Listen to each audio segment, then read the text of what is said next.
নিত্য মুক্ত সিদ্ধ কৃষ্ণ চরণে উন্মত্ত কৃষ্ণ পরিষদ নাম ভুঞ্জে গোমুখে। নিত্যবদ্ধ কৃষ্ণ হইতে নিত্য বহির্মুখ, নিত্য সংসারী ভুঞ্জে নরকাদি দুঃখ। সেই দোষে মায়া পিচাসী দণ্ড, তারে করে আধ্যাত্মিক তাপত্রয়, তারে জারি মারে। কাম ক্রোধের দাস হইয়া তার লাথি খায়।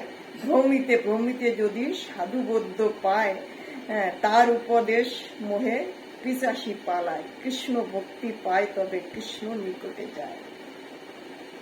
কত সুন্দর কথা। নিত্য মুক্ত নিত্য কৃষ্ণ চরণে উন্মত্ত, কৃষ্ণ পরিষদ নাম ভুঞ্জে বিষেবাময়। নিত্যবদ্ধ কৃষ্ণ হইতে নিত্য বহির্মুখ, নিত্য সংসারী ভুঞ্জে নরকাদি দুঃখ। সেই দোষে মায়া পিচাসী দণ্ড তারে করে, তাই তো আধ্যাত্মিক তাপত্রয় তারে জারি মারে।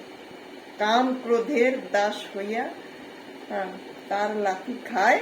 ভ্রমিতে ভ্রমিতে যদি সাধুবদ্ধ পায়, তার উপদেশ মন্ত্রে পিচাসী পালায়। কৃষ্ণ ভক্তি পায় তবে কৃষ্ণ নিকটে যায়। দয়াল কে বলে